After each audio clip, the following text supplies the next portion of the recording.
할렐루야. 아멘. 서로 인사하시겠습니다. 참 잘 오셨습니다. 서로 인사하시겠습니다. 참 잘 오셨습니다.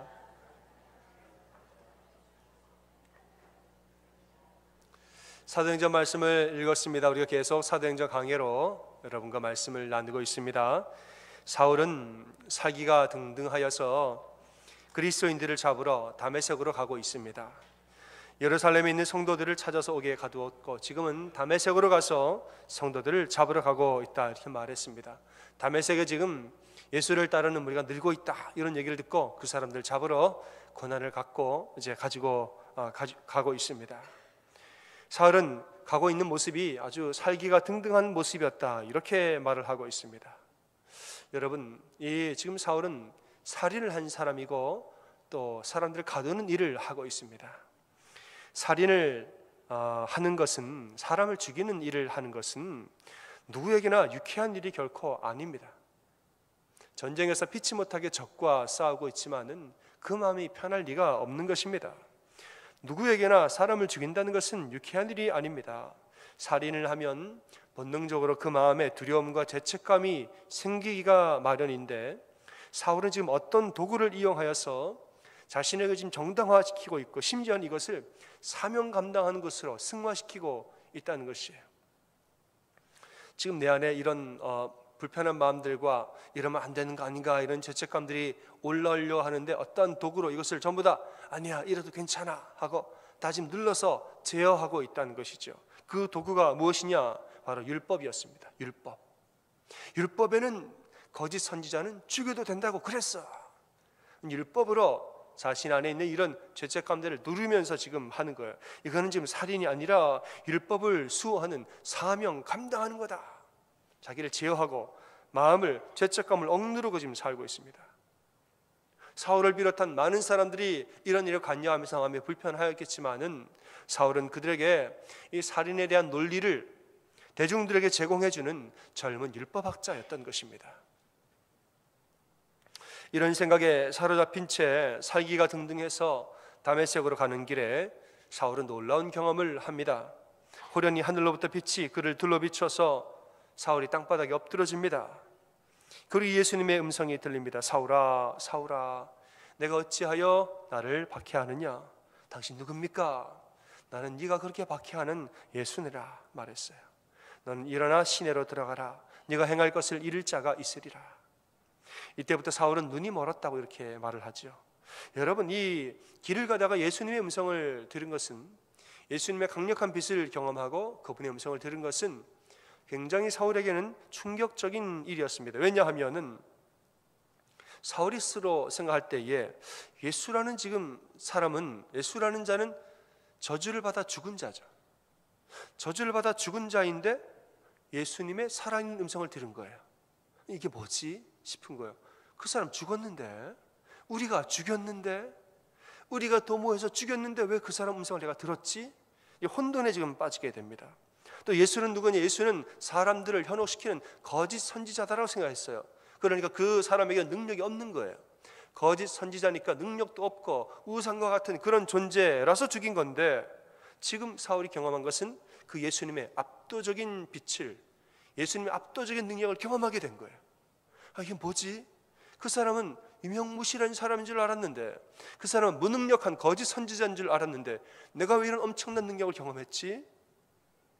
사울이 직접 경험을 하니까 당황하기 시작했습니다.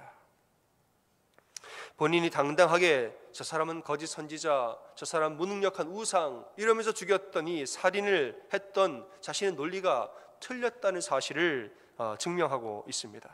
이 일로 사울은 충격에 빠지게 됩니다.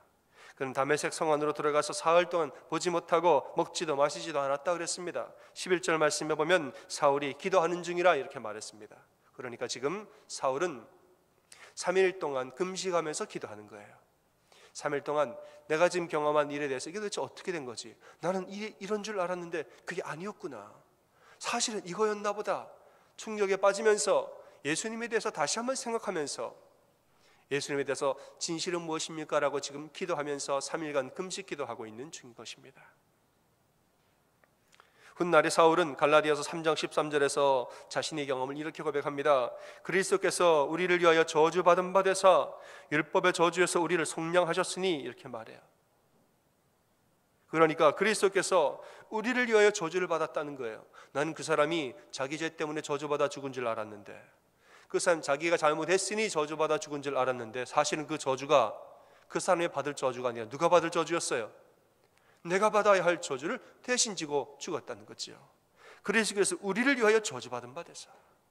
두 번째로는 율법의 저주에서 우리를 속량하셨으니 그랬어요. 여러분, 율법을 왜 저주라고 말했을까요? 율법의 저주에서 우리를 건져줬대요. 율법이 저주입니까? 율법은 좋은 건데 왜 사울은 율법을 저주라고 표현했을까요? 그것은 본인이 율법에 집착할 때에 내가 어떻게 광기에 빠져갔는지에 대해서 알고 경험해봤기 때문에 그래요. 야, 내가 율법에 한번 집착해봤는데 율법에 빠지니까 사랑 없이 율법만 법하니까 사람 이상하게 광기 어린 사람으로 변해가더라. 그걸 본인이 경험했기 때문에, 그러나 예수님의 사랑을 알면서 율법을 버리고 예수님의 사랑 앞에 나왔기 때문에 돌아보니까 율법의 저주에서 나를 성령해 주셨다는 거예요. 이 모습을 보면 지금 사울이 율법을 넘어서 예수님의 사랑을 경험하는 것으로 계속 나아가고 있다는 것을 우리는 보게 됩니다. 옛날엔 법 하다가 율법 하다가 이제는 율법이 이렇게 사람을 환장하게 하는구나, 율법이 사람을 이렇게 이상하게 만드는구나, 이걸 알고 이제 율법을 넘어서서 예수님의 사랑이 무엇인지 다시 이제 알아가기 시작한다는 거예요. 예수님의 사랑을 느끼면서 사울의 눈에서 도끼가 빠지고 사람다움을, 인간다움을 회복하고 있다는 것입니다.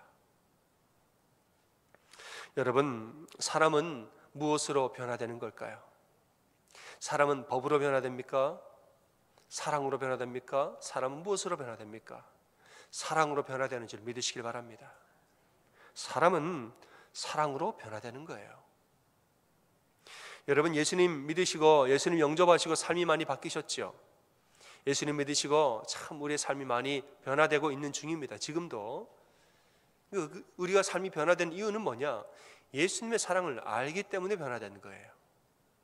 여러분, 예수님 처음에 영접하실 때 왜 우셨어요? 예수님 영접하실 때 많이 우셨죠? 누구 말 맞다나 눈물 콧물 다 짜면서 그렇게 좀 꽤 우셨죠? 왜 그렇게 울면서 기도하셨나요? 회개할 때 왜 우셨어요? 나 같은 죄인도 사랑한 예수님의 사랑이 감사해서 운 거 아닙니까? 참, 내가 얼마나 죄된 인간인지, 내가 이게 얼마나 죄된 인간인지를 내가 알기 때문에 또 내 안에는 두려움이 얼마나 많았는지, 그 두려움 때문에 또 나는 주변 사람들을 얼마나 힘들게 하였는지 난 알거든요. 우리는 알아요. 너무나 내가 나를 잘 알고 있는데 기도하면서 보니까 예수님 나 이거 잘못했어요, 저거 잘못해서 회개하는데 예수님 날 안아주시는 거예요. 괜찮다, 내가 너의 모든 죄를 나의 십자가의 벌로 전부 다 사하였느니라. 이제는 너는 거룩한 자녀여 정결한 자녀이니 내 안에 들어오너라 하고 나를 예수님 포근하게 안아주시는 그 은혜를 우리가 기도하면서 경험하는 거지요. 그러면서 우리가 아멘 하고 달라지고 그 사랑을 경험하면서 우리는 변화되는 것이에요. 저는 이런 생각을 해봤습니다. 사울이 지금 이 이야기, 다메섹으로 가는 이 이야기 중에서 이 사울의 마음을 결정적으로 탁 무너지게 한 요인은 무엇이었을까? 저는 그것에 대해서 한번 생각을 해본 적이 있습니다. 사울이 결정적으로 사울의 마음을 탁 무너지게 한, 이 살기등등하였던 그 사울의 마음을 탁 하고 무너뜨리게 무장해제를 시켜버린 그 포인트는 어디였을까? 압도적인 빛으로 사울의 눈을 멀게 한 그 기적이었을까? 너무 무서워서 이런 빛은 처음 봐요 하고 사울이 무장을 해제했을까요? 아니면 성 안에 들어가서 아나니에게 안수받고 다시 눈이 떠졌어요. 그럼 기적이죠. 눈을 멀게 한 것도 기적이고 눈을 뜨게 한 것도 기적이에요. 이런 기적을 경험하면서 야, 예수님 보통 분이 아니구나 이러면서 마음이 무장 해제됐을까요? 저는 그 포인트가 예수님이 사울의 이름을 2번 부른 바로 그 부분이라고 저는 생각합니다. 사울아 사울아 이름을 불렀잖아요. 사울의 이름을 2번 부드럽게 아름답고 사랑스럽게 아주 정감 어린 목소리로 사울의 이름을 2번 부르셨어요. 사울아 사울아. 성경에서 사람의 이름을 두 번 부르는 것은 아주 급박한 상황이라서 부르는 경우가 있고, 또 하나는 그 사람을 너무너무 사랑해서 정감 어린 목소리로 하나님이 두 번 부르는 경우가 있어요. 아브라함을 부르실 때 아브라함아 아브라함아 사랑해서 부르신 거예요. 모세를 부르실 때 모세야 모세야 부르셨다는 거예요. 사무엘을, 이 어린 사무엘을 부를 때 어린 사무엘이 얼마나 이뻐요. 사무엘아 사무엘아. 하나님이 너무너무 사랑스러워서 그 이름을 두 번 불렀다고 그랬습니다. 지금 이 사울이 먼저는 예수님의 강력한 빛에 압도되어서 그분의 강력한 능력을 경험하고 엎드러졌습니다. 무섭지요. 강력한 능력 앞에 무릎을 꿇었습니다. 그러나 바로 다음에 뭘 들었느냐? 예수님의 사랑스러운 음성을 탁 들은 거예요.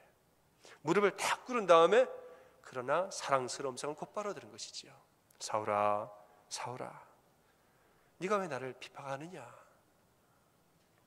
전 여기에서 사울의 마음이 무너진 것이 아닐까라는 생각을 해봅니다.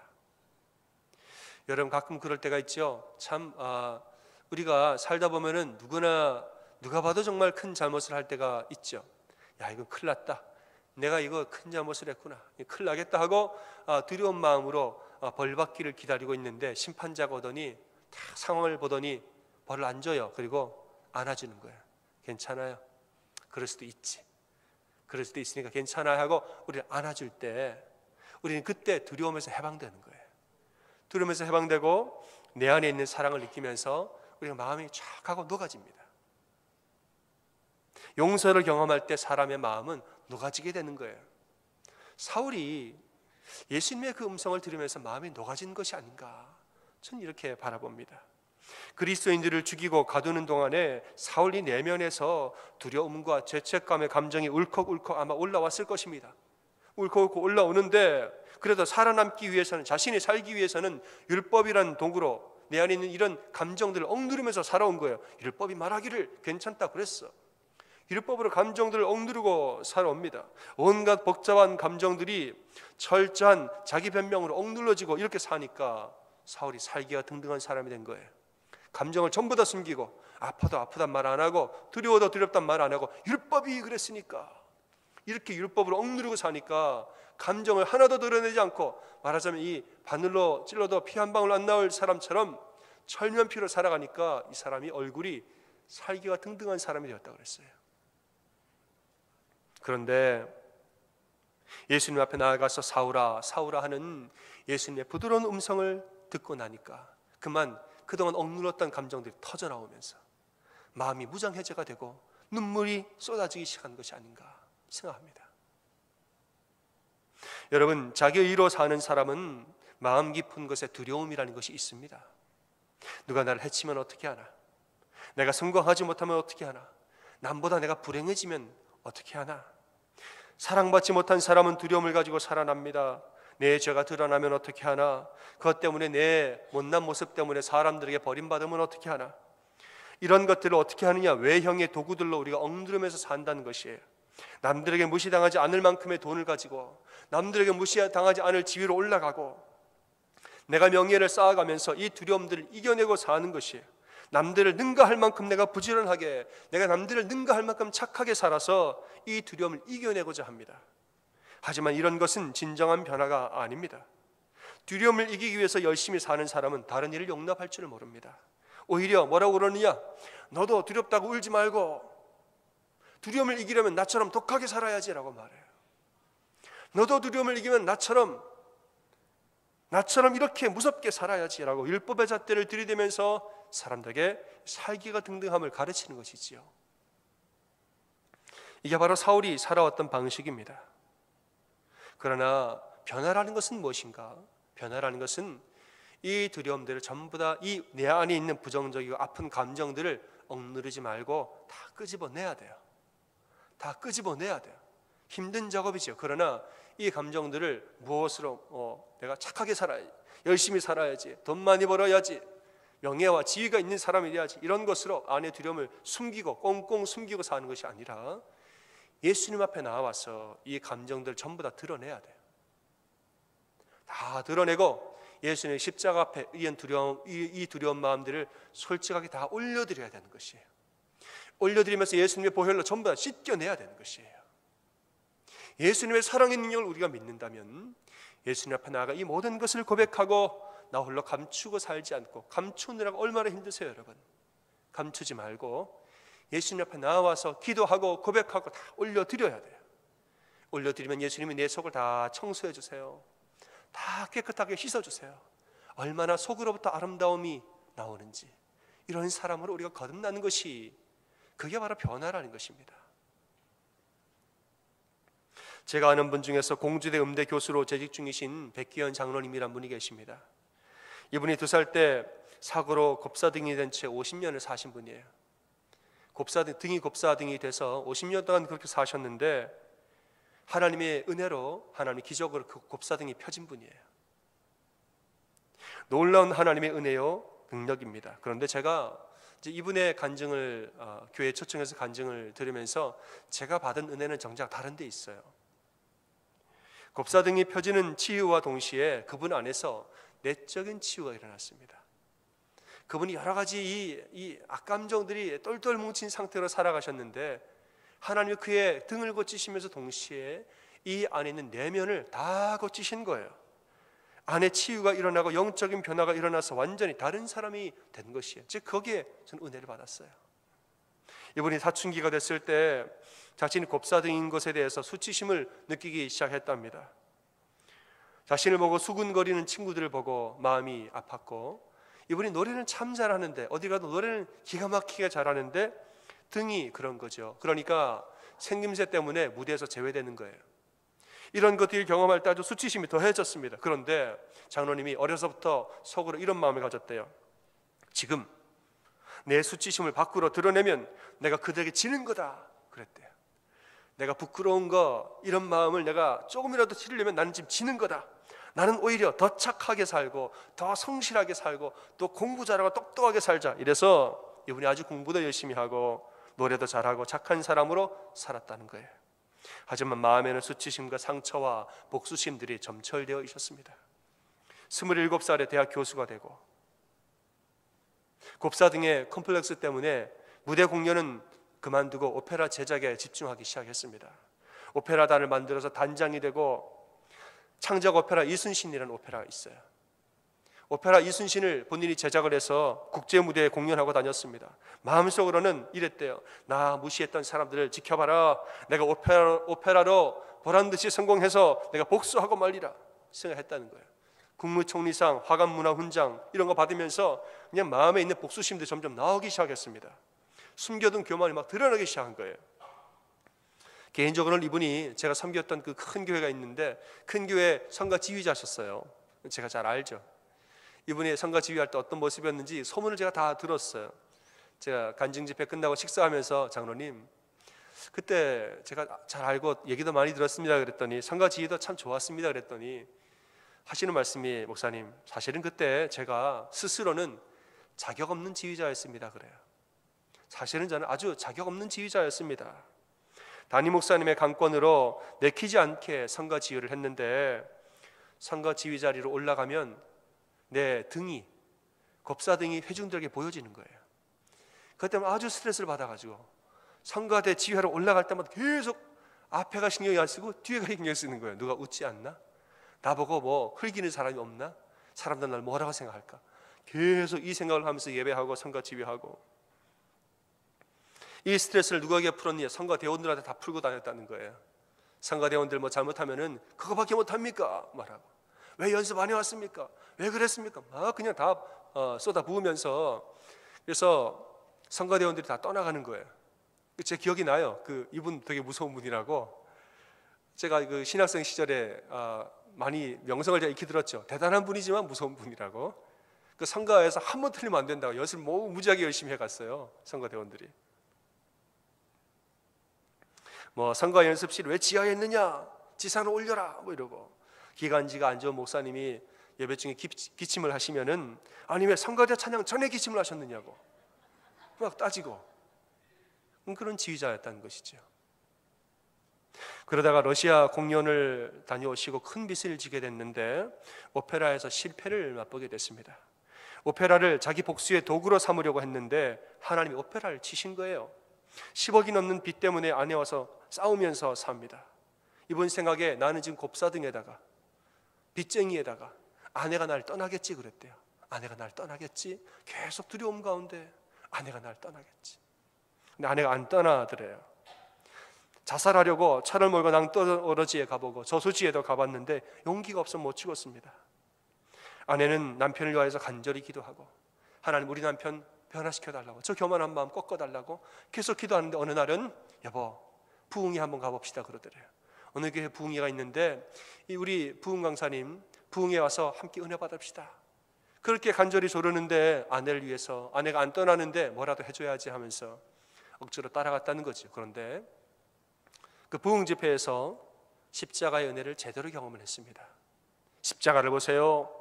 십자가를 보세요. 이 십자가가 지금 여러분의 마음 가운데 들어갑니다. 이 십자가가 지금 여러분의 삶 가운데 함께 합니다. 십자가에 대한 설교를 하고 말씀을 하고 기도하는데 이분이 은혜를 제대로 받은 거예요. 예수의 피로 나의 모든 죄는 다 사함받았다.